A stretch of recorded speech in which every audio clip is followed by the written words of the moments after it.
Eles foram banidos pela crítica, enterrados pelos censores, mas não morreram. Estes 15 filmes de exploitation chocaram o público, romperam tabus e alcançaram o status de culto. Das Serras às Rainhas da Vingança, cada título redefiniu os limites do cinema. Isso não é glamour de Hollywood. Isto é Grindhouse Grit. Bem-vindo aos cantos mais sombrios da história do cinema de culto. 1. Foster Pussycat Kill. Kill, 1965. No deserto implacável de Mojave, 3 dançarinas go-go. Dançarinas dirigem carros musculosos, quebram crânios e exalam um tipo perigoso de corpo mais rápido. Pussycat Kill. Kill não é apenas um filme de culto. É um sonho febril, intensamente banhado de atitude crua. E ele explodiu na tela em 1965, como um tapa na cara, dirigido pelo notório Russ Meyer. Este filme levou o cinema de exploração a um território feminista totalmente inexplorado. Enquanto o público mainstream o descartava como lixo, os fãs de cinema underground viam algo radical.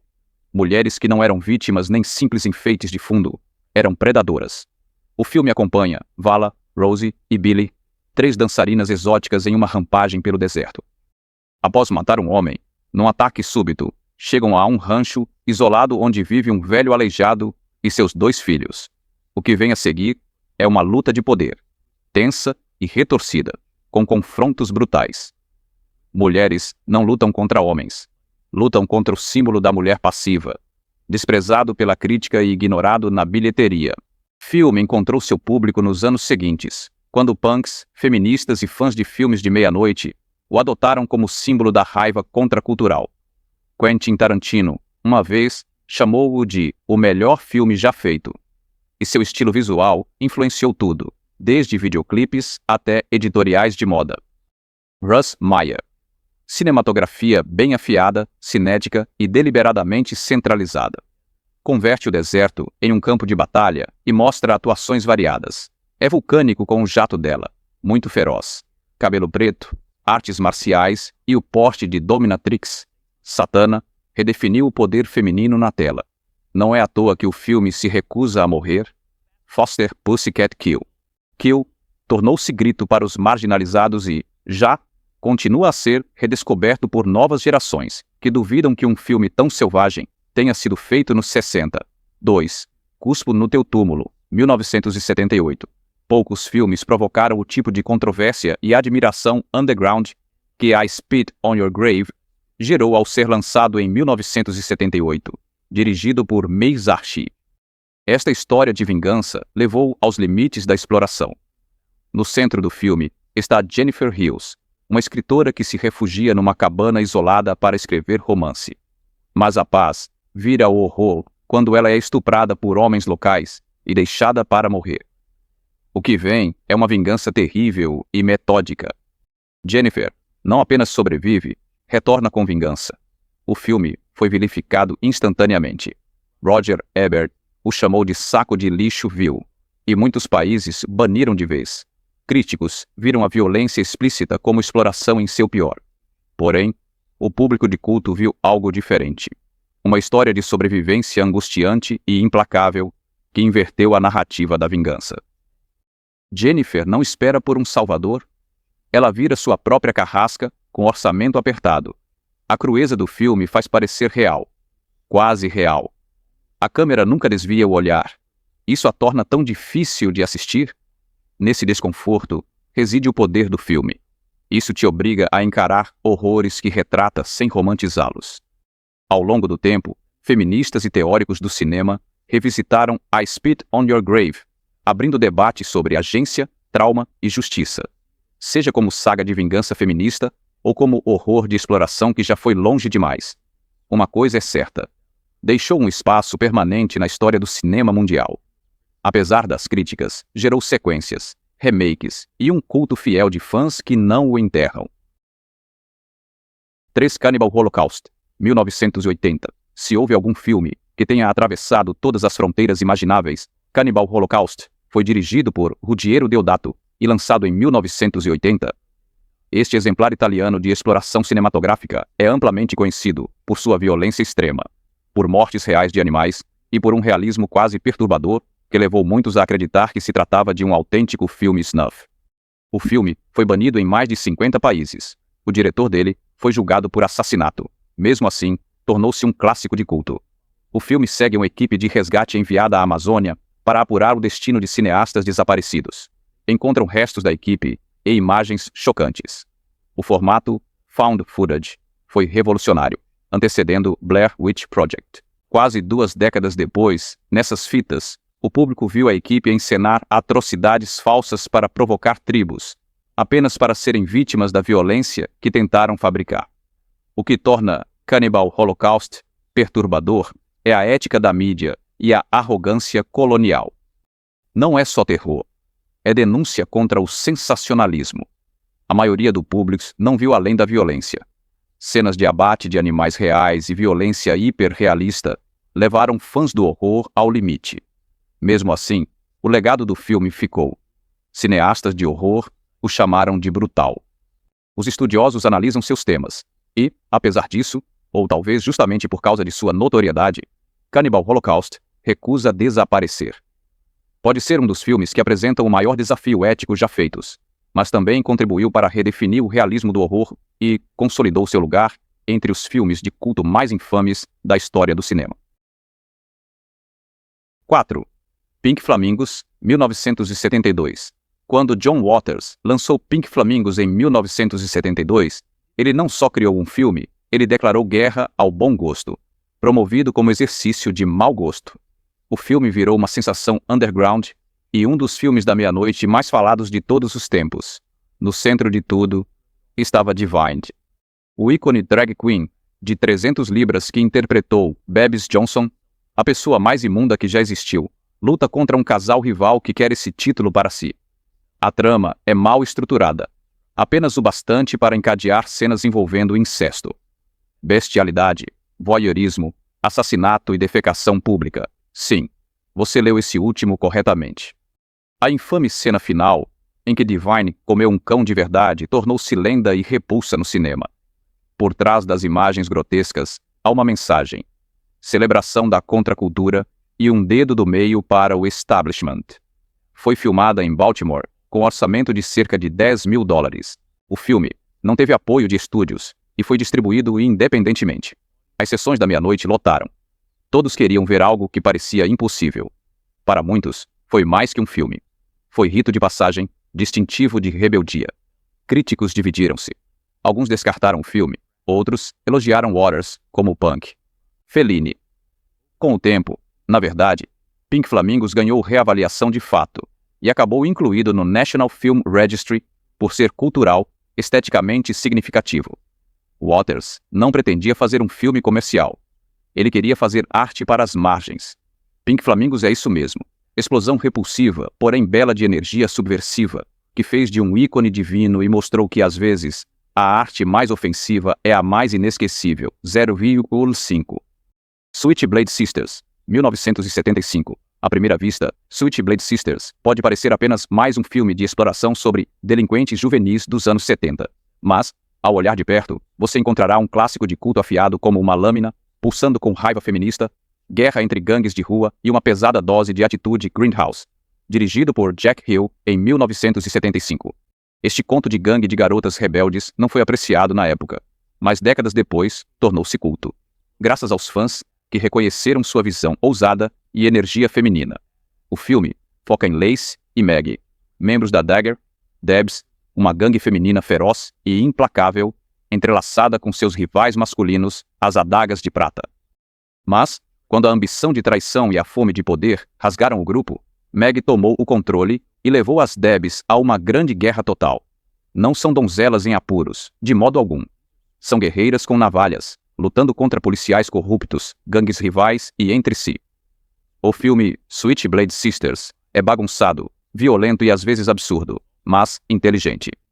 Por baixo do tom camp e da violência estilizada, há um retrato cru de poder, lealdade feminina e exploração sistêmica. Jack Hill, também conhecido por ter ajudado a lançar a carreira de Pam Grier em filmes como Coffee, soube como colocar comentários sociais sobre o Grindhouse. O filme falhou na estreia e saiu de vários cinemas em poucas semanas, mas nos 90, Quentin Tarantino o redescobriu e o relançou pelo selo Rolling Thunder Pictures. Ele chamou isso de uma mistura incrível de traição shakespeariana, revolução feminista e violência de gangues. Esse endosso ajudou o filme a encontrar seu público. Por fim, as Switchblade Sisters sobem entre lendas do cinema cult, uma mistura de vulgaridade e substância que prova que a Irmandade pode ser tão selvagem quanto qualquer guerra de rua. 6 Ilsas. Ilsa, a Loba das SS, de 1975. Se houve um filme que definisse a indignação moral pelo cinema de exploração, foi Ilsa, a Loba das SS, lançado em 1975. Choque de cinema, misturou sadismo e crimes de guerra num obscuro coquetel de horror com tema nazista, que fez os críticos recuarem e os fãs de culto se inclinarem. Banido em vários países e ainda controverso hoje, Ilsa é o cinema de exploração em sua forma mais sem concessões. O filme se passa em um campo médico nazista, onde Ilsa, a carcereira sádica, realiza experimentos horríveis em prisioneiros, em uma tentativa distorcida de provar que as mulheres podem suportar mais dor do que os homens, sob uma autoridade aterrorizante interpretada por Diane Thorne. Ilsa é ao mesmo tempo dominante e moralmente repugnante. Sua crueldade só é equiparada pela imagem gráfica na tela, cenas de tortura, mutilação e distorções que deixaram o público atônito, apesar do conteúdo explícito. Ilsa virou fenômeno do cinema da meia-noite. Ela despertou a curiosidade do público, unindo Segunda Guerra Mundial, erotismo e horror. O filme navega por linha tênue entre exploração histórica e fantasia, e é essa tensão que o tornou inesquecível. Críticos o condenaram por mau gosto, mas isso não impediu seu sucesso underground também. Gerou 3 continuações não oficiais, cada uma levando Ilsa a um cenário horrível, desde câmaras de tortura de harém até campos de trabalho na Sibéria. A atuação de Diane Thorne a tornou ícone do cinema Grindhouse, e os fãs saudaram o filme como uma declaração ultrajante sobre poder e crueldade sem controle. Embora permaneça um dos filmes mais controversos do gênero, Ilsa, ela, Lobo das SS, tornou-se lenda de culto. Não é para os fracos de coração, mas para a exploração cinematográfica e para os historiadores. É uma pedra angular brutal que não se esquece. 7. A Última Casa da Esquerda, em 1972. Antes que Wes Craven fosse o mestre dos pesadelos com Um Pesadelo na Rua Elm, ele desvelou uma visão ainda mais crua de horror. A Última Casa da Esquerda foi lançada em 1972. Este filme borrava a linha entre exploração de Grindhouse e horror social, chocando e perturbando o público. Foi a estreia de Craven e bateu como um martelo, inspirado vagamente por Ingmar Bergman, A Virgem Selvagem. A trama acompanha 2 jovens que são sequestradas, torturadas e mortas por bando de criminosos. Quando os assassinos buscam abrigo em uma das casas das meninas, os pais dela descobrem a verdade e exigem vingança brutal. A campanha de marketing do filme incentiva o público a repetir a linha e dizer que é apenas um filme. Mas para muitos, não foi o bastante. O trabalho de câmera na mão, atuação naturalista e violência brutal fizeram parecer tudo real. Críticos o massacraram. As audiências desmaiaram. Censores, unidos. Mas fãs de terror não desviaram o olhar. O que distingue A Última Casa da Esquerda não é só brutalidade, é seu comentário. Craven, ex-professor de humanidades, fez um filme que examinou o ciclo da violência, as divisões de classe e a hipocrisia da moralidade suburbana. Isso levantou uma pergunta terrível. Diante do horror, até onde iria, apesar da reputação dele? O filme tornou-se clássico de culto. Refeito em 2009, e sua influência pode ser vista por décadas no cinema de terror. Wes Craven tornou-se um nome conhecido, mas tudo começou aqui, com uma vingança crua e implacável que mudou o horror para sempre. 8. Banquete de Sangue. 1963. Quando Herschel Gordon Lewis lançou Banquete de Sangue em 1963, não fez apenas um filme, ele criou um subgênero. Este filme de horror barato é visto como o primeiro splatter, termo que definiu décadas de cinema sangrento. Com conteúdo chocante e efeitos simples, Banquete de Sangue entrou para a história cult, com a precisão de um açougueiro. A trama é simples, porém perturbadora.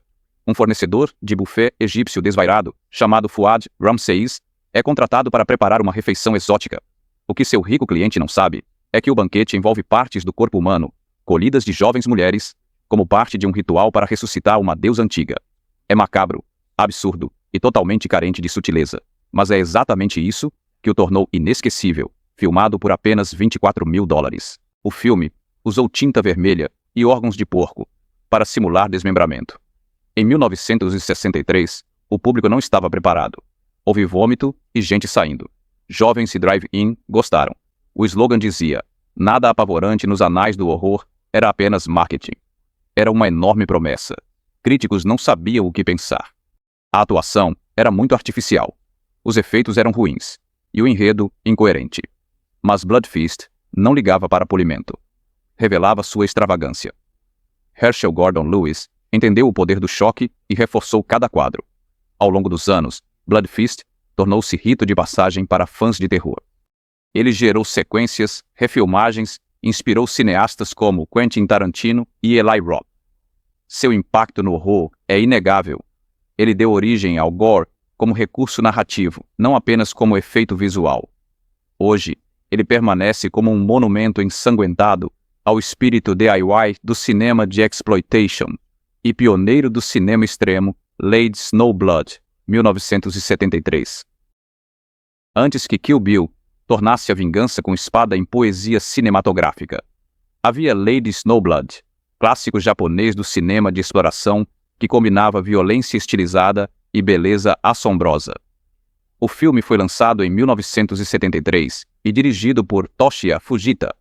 O filme acompanha Yuki, assassina nascida na prisão, criada para vingar o estupro e o assassinato da família. O filme começa com o nascimento de Yuki na nevasca. Sua mãe morre no parto, após instruir as parteiras a criarem Yuki como arma. O que vem é vingança estruturada, em capítulos, enquanto Yuki persegue 4 pessoas que destruíram sua família. A violência é balética, brutal, com sangue e arcos elegantes. Coreografada como dança, mas por trás do espetáculo reside a tragédia. Yuki permanece uma figura solene, quase mítica, dama. Snowblood é baseado em mangá de Kazuo Koike, que criou Lone Wolf and Cub. Mistura pulp com arte usando cinematografia, uma trilha sonora assombrosa e narração teatral. Não é só um filme de ação, é uma meditação sobre destino, justiça e trauma geracional. Públicos ocidentais em geral conheceram o filme anos depois também, em parte graças a Quentin Tarantino, que o citou como a principal influência em Kill Bill. Do figurino ao Snow Showdown, os ecos são nítidos, mas Lady Snowblood permanece por si só. A atuação de Mako Okai como Yuki é inesquecível, gelada, elegante e devastadora. Embora tenha ficado associado a outros títulos de exploração na época, Lady Snowblood elevou o gênero, provando que Grindhouse podia ser belo. Histórias de vingança podiam ter profundidade emocional, e Uma Mulher com Espada poderia tornar-se um ícone hoje.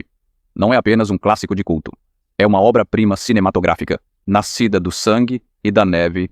10º Coffey, 1973. Pam Grier não atuou apenas em Coffey, dominou-o e tornou-se rainha do Blaxploitation, dirigido por Jack Hill, em 1973. Coffey conta a história de uma enfermeira que se transforma em vigilante e caça traficantes pelo vício em heroína de sua irmã. Mas não era apenas mais um filme de vingança, era pólvora de raiva, política e poder feminino, envolto num grande espetáculo de ação. Grier faz café com fogo e ferocidade.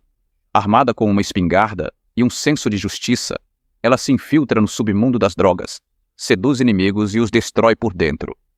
Ao longo do caminho, ela expõe a corrupção que corrói políticos, policiais e proxenetas. Não espera ser salva. Está salvando, e se precisar, já derruba todo o sistema. Coffey se destacou numa era saturada de crimes conduzidos por homens. Aqui havia uma mulher negra, na linha de frente, tomando as rédeas num mundo feito para esmagá-la. O carisma, a vulnerabilidade e a força de Grier a tornou ícone quase da noite para o dia. A direção de Hill, ágil, conferiu ao filme estilo e vigor. Alguns críticos da época o chamaram apenas de mais um filme de exploração. Outros reconheceram a energia revolucionária do filme. Feministas e críticos negros reavaliaram o filme, observando como tratava questões reais sob disfarce de ficção pulp, drogas, racismo e misoginia. Estava tudo ali, borbulhando sob a superfície. O café não era apenas um sucesso, era uma explosão cultural. Abria caminho para filmes de Greer, como Foxy Brown, e influenciou tudo, do hip-hop a Jackie Brown. Hoje, o café é ainda mais que um culto. É obra pioneira, redefiniu como poderia parecer uma heroína de ação. Continua tão feroz quanto sempre. 11 Thriller, um filme muito cruel.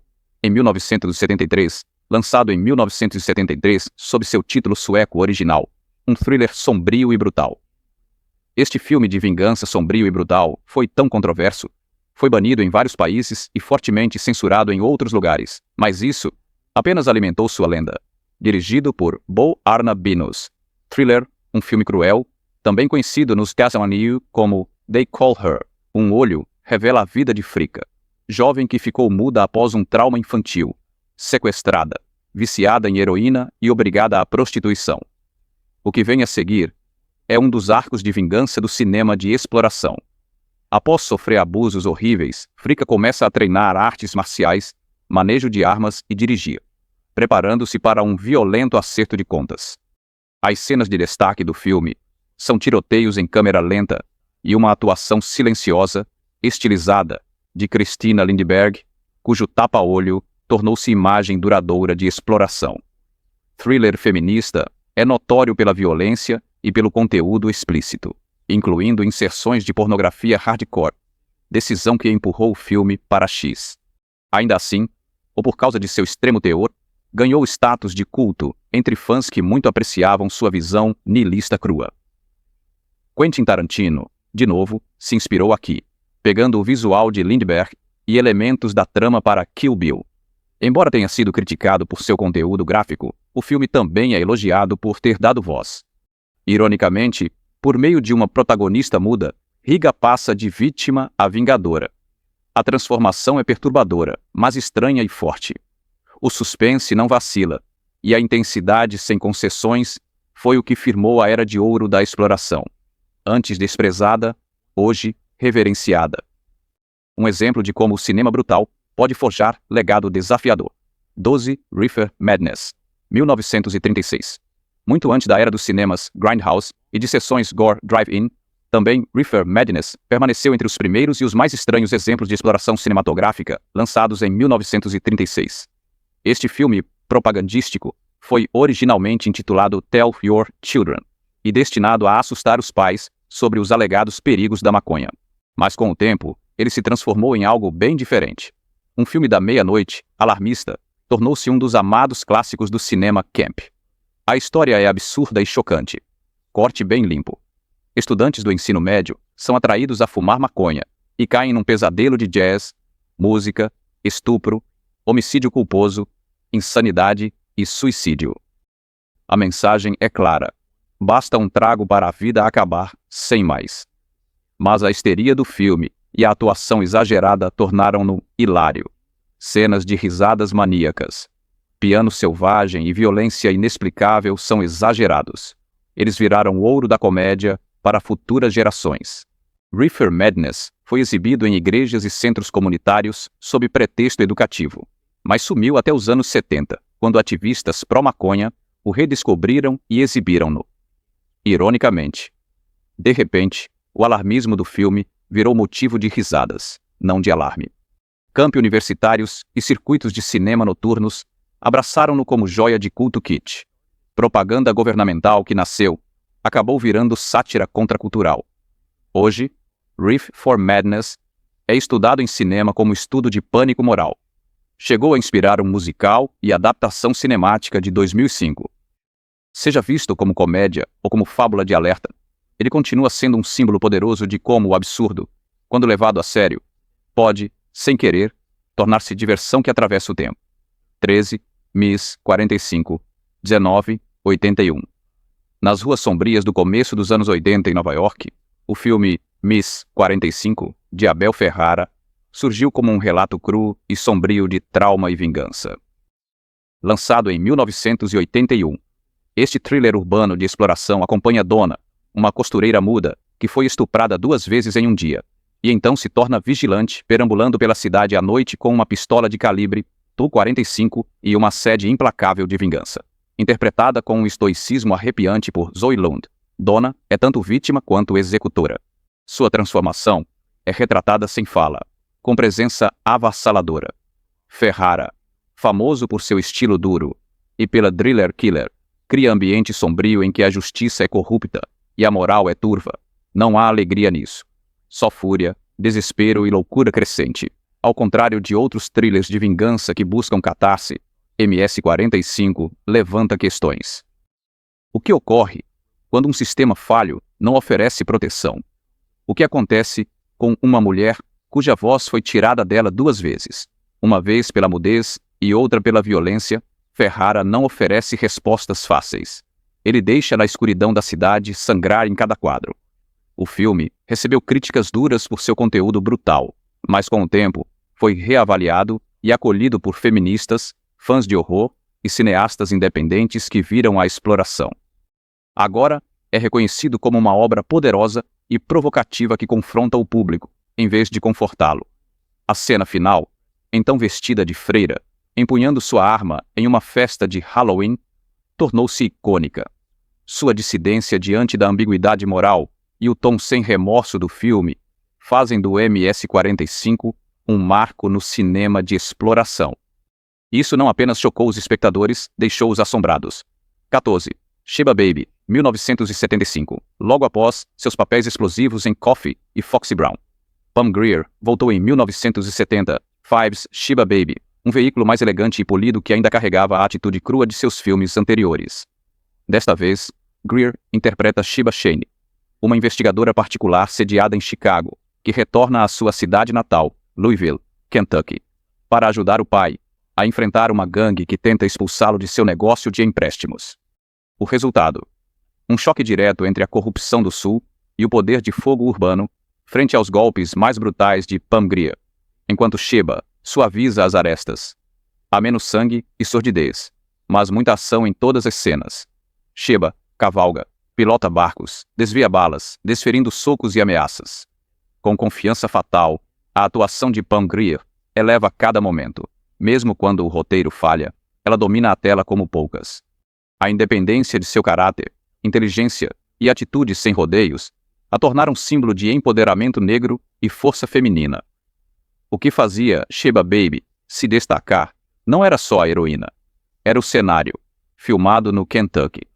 O filme explorou a interseção entre política local, racismo e crime organizado, filtrado pela lente do cinema Blaxploitation. Também ofereceu mais glamour que papéis de Grier, tornando Sheba uma personagem de ação, heroína e ícone de estilo. Na época do lançamento, o filme recebeu críticas mistas. Alguns críticos acharam mais brando que as atuações de Grier, enquanto outros elogiaram mistura de acessibilidade e garra. Mas com o tempo, o filme ganhou lugar na história de culto, não apenas como obra isolada, mas como peça-chave da lenda de Pam Grier, que marcou gerações. Para fãs da exploração dos anos 70, Sheba Baby continua sendo muito indispensável. É um filme em que a justiça chega com elegância, navegando numa lancha rápida e acerta em cheio. Grier provou que, quando era hora de derrubar os maus, ninguém o fazia com estilo. Massacre da Serra Elétrica, Texas, em 1974. Nenhuma lista de clássicos do cinema de exploração fica completa sem Massacre da Serra Elétrica, lançado em 1974 e dirigido por Tobe Hooper. Este filme redefiniu o horror com realismo cru, tensão sufocante e o vilão Leatherface. Hoje é visto como obra-prima que define o gênero, mas suas raízes estão na exploração. Hooper fez isso com orçamento curto, com atores não sindicais e a promessa de entregar puro terror sem gore. A história é bem simples mesmo. 5 amigos numa viagem de carro tropeçam em um pesadelo rural ao encontrar uma família de canibais. Mas o Texas Chainsaw carece de enredo, compensa pela atmosfera.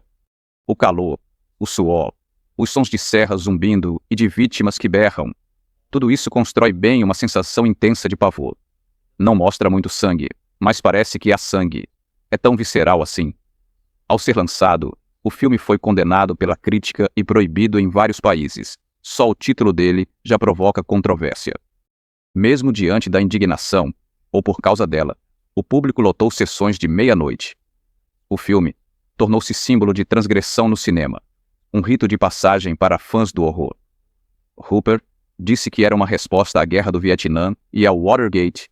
Num mundo louco, onde a vida não significava nada, a família de assassinos não é apenas monstruosa. São banais. Eles se sentam para o jantar, riem e discutem entre si. Essa normalidade os torna aterrorizantes. Décadas depois, Massacre da Serra Elétrica continua sendo um dos filmes de terror mais influentes. Isso criou franquia que inspirou cineastas e mudou como a violência foi retratada no cinema. Mas no seu núcleo, é um filme de exploração, independente e firme. Um uivo de motosserra na selva do cinema americano que ecoa hoje. Esses 15 filmes de exploração não apenas chocaram, ofenderam. Eles deixaram marca que nasceu de controvérsia alimentada pela rebelião e lembrados por suas narrativas destemidas. Viraram lendas de culto, sórdidos, estilosos ou subversivos. Mostram que, às vezes, a margem é onde o cinema de verdade prospera. Qual é o seu favorito?